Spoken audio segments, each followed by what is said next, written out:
El Vaticano. Todas las miradas a partir de hoy están puestas en el cónclave que se celebra desde esta tarde en la Capilla Sixtina del Vaticano. Allí los 133 cardenales electores se reúnen para esta decisión tan importante que va a marcar el futuro de la Iglesia para los próximos años, en un ambiente además de incertidumbre y sin claros favoritos. Los cardenales se reúnen bajo un llamado a mantener la unidad de la Iglesia en un momento que califican como difícil y convulso.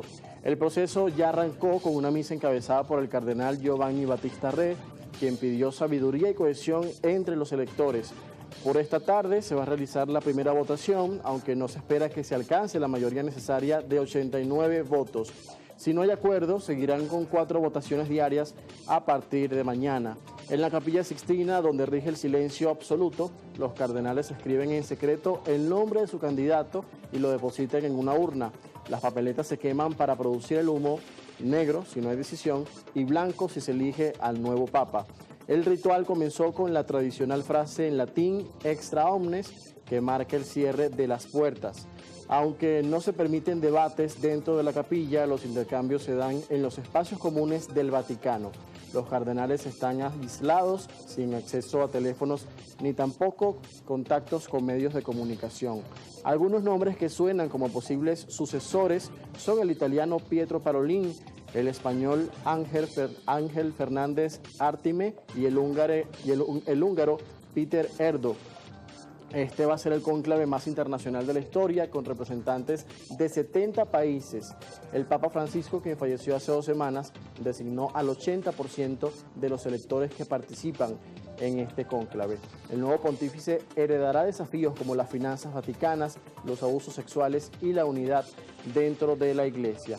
Hace poco se realizó la misa que da inicio a este proceso importante para el Vaticano, y allí los cardenales invocaron la ayuda divina para la elección del sucesor de Pedro, entre llamados a mantener la unidad de la Iglesia en este momento difícil y complejo, según dijeron. Abierto, incierto y sin claros favoritos, allí los 133 cardenales electores celebran su primera votación en la Capilla Sixtina. Aunque el cónclave arranca este miércoles por la tarde, el proceso previsiblemente va a necesitar más negociaciones y varias votaciones para que la fumata blanca anuncie el Habemus Papam. Ya el decano del Colegio Cardenalicio, Giovanni Battista Re, ofició la misa previa a esta elección, uno de los acontecimientos más secretos y misteriosos del mundo. Y en su homilía llamó a mantener la unidad de la Iglesia de cara a este momento complicado y de mucha incertidumbre. También los purpurados tienen prevista una nueva oración esta tarde en la Capilla Paulina del Palacio Apostólico, antes de dirigirse a la majestuosa Capilla Sixtina para el cónclave, que espera la presencia de los príncipes de la Iglesia, como también se les conoce a los cardenales en el mundo. Son horas decisivas sin duda para la Iglesia Católica, y es importante destacar que si en estos primeros 3 días no se llega a una decisión, se va a un día de descanso para que los cardenales puedan reflexionar sobre su elección y la votación que se está desarrollando desde esta tarde, o que se va a desarrollar desde esta tarde en Roma, para la elección del nuevo pontífice, líder de más de 1.400 millones de católicos en el mundo. Amigos, vamos a cambiar de tema. Más adelante retomamos el proceso del cónclave para llevarles a ustedes una actualización. Pero vamos a ver la importante reunión que sostuvieron el presidente de Estados Unidos, Donald Trump, y el primer ministro de Canadá, Mark Carney, en la Casa Blanca.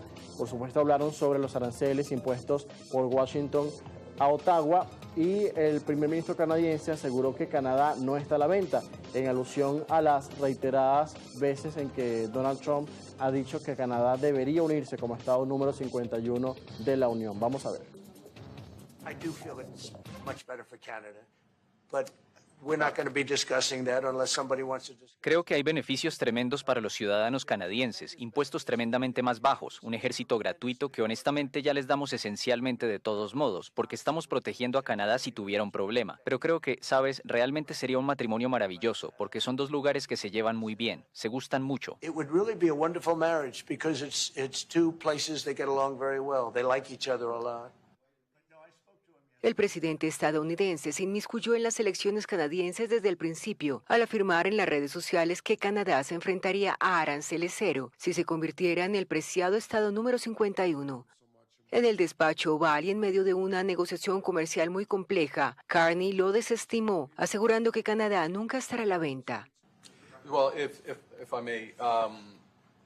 Bueno, si me permite, como usted sabe, por el sector inmobiliario hay algunos lugares que nunca están en venta. Eso es cierto. Estamos sentados en uno ahora mismo, ya sabe, el Palacio de Buckingham, que usted también visitó. Y habiendo conocido a los propietarios de Canadá durante el transcurso de la campaña en los últimos meses, no está en venta, nunca estará en venta. Pero la oportunidad está en la asociación y lo que podemos construir juntos. Y lo hemos hecho en el pasado. El primer ministro canadiense adelantó que volverá a verse con Trump en la cumbre del G7 en Kananaskis, en la provincia de Alberta. Tuvimos lo que describiría como discusiones amplias y, como mencioné hace un momento, muy constructivas. Acordamos tener conversaciones en las próximas semanas y esperamos encontrarnos en persona en la cumbre del G7 en Kananaskis, Alberta. La relación bilateral de Canadá con Estados Unidos, su principal socio comercial, atraviesa turbulencias por la guerra comercial desatada por Trump desde que regresó al poder en enero. Trump impuso aranceles del 25% a Canadá y México a pesar de ser socios del Tratado de Libre Comercio de América del Norte, TEMEC.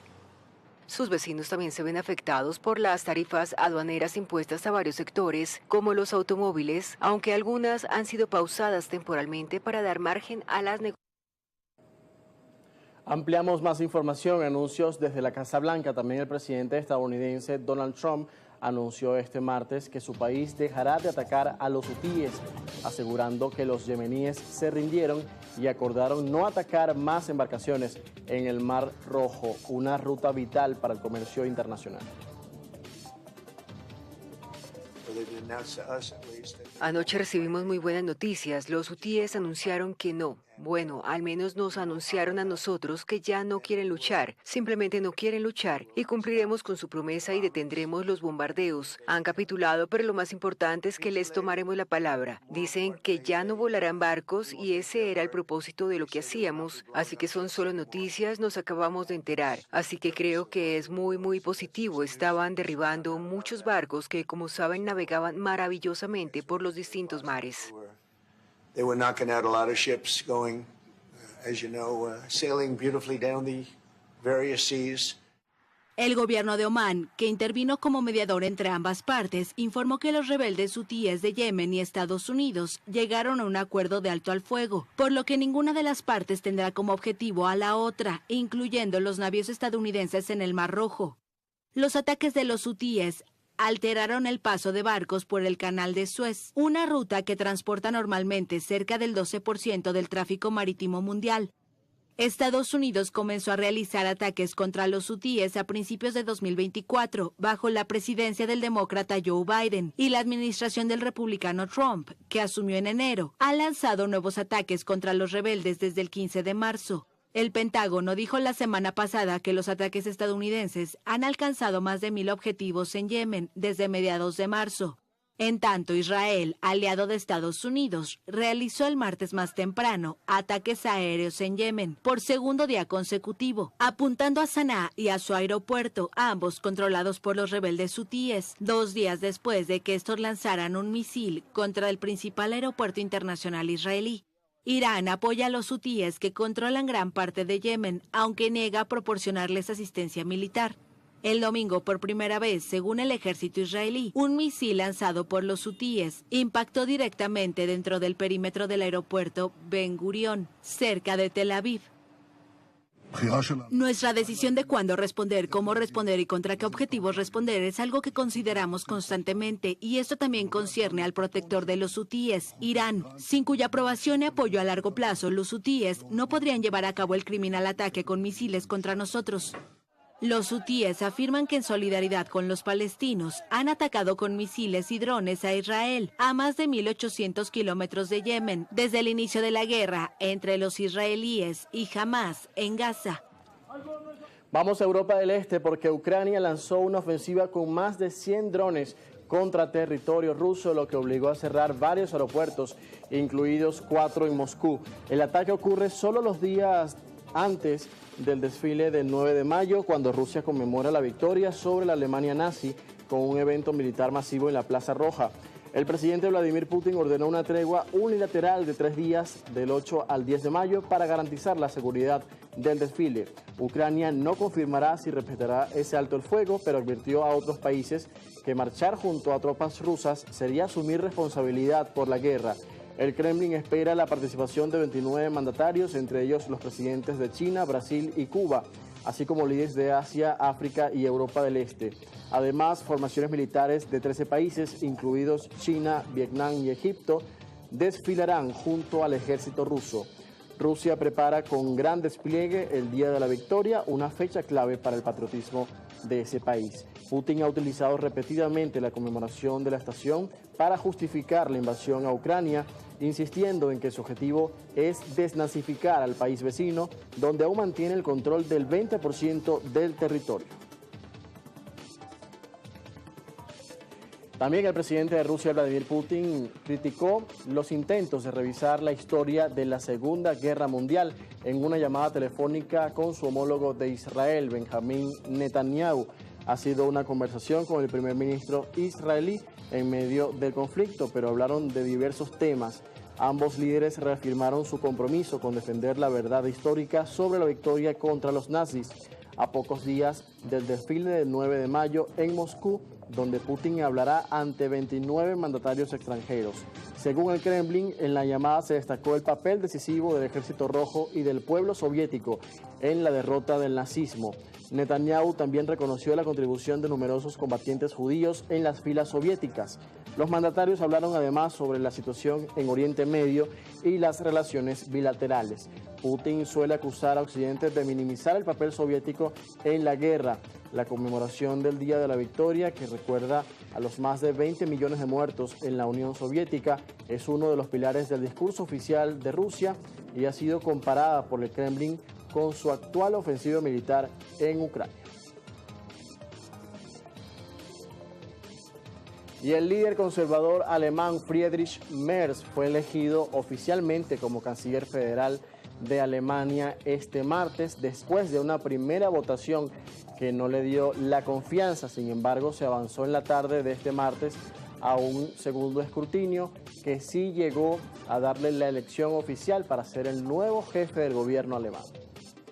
Merz obtuvo el martes en la segunda vuelta 325 votos de los 630 diputados. La ajustada votación es un reflejo de la fragilidad del dirigente conservador y de la coalición acordada con los socialdemócratas. Tras el resultado del partido de extrema derecha, AfD, se apresuró a pedir nuevas elecciones.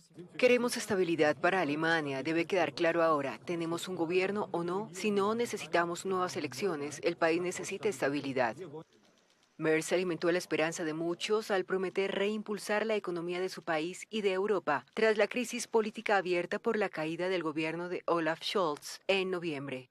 Herr Bundeskanzler, ich gratuliere Ihnen im Namen. Señor Canciller, en nombre de toda la Cámara, lo felicito por su elección. Personalmente le deseo mucha fuerza y éxito en el cumplimiento de sus funciones. Hoy ciertamente ha comenzado con la atención correspondiente. Informaré al presidente de la República Federal de Alemania del resultado de esta elección sin demora. Dem Herrn Bundespräsidenten mitteilen. El presidente de Alemania, Frank-Walter Steinmeier, nombró el martes a 17 ministros del gobierno de Merz. El nuevo equipo de gobierno tiene 8 mujeres y 3 personas que crecieron en el este de Alemania, en territorios pertenecientes a la antigua República Democrática Alemana, además de una persona de origen extranjero. Los máximos dirigentes de las instituciones de la Unión Europea saludaron la elección del conservador como nuevo jefe del gobierno de Alemania y expresaron su deseo de trabajar juntos en favor de una Europa más fuerte. De esta manera, el líder conservador asume los retos que tiene hoy la importante potencia europea, la primera economía de la Unión Europea, que es Alemania, en medio además de este contexto tan complicado para la región.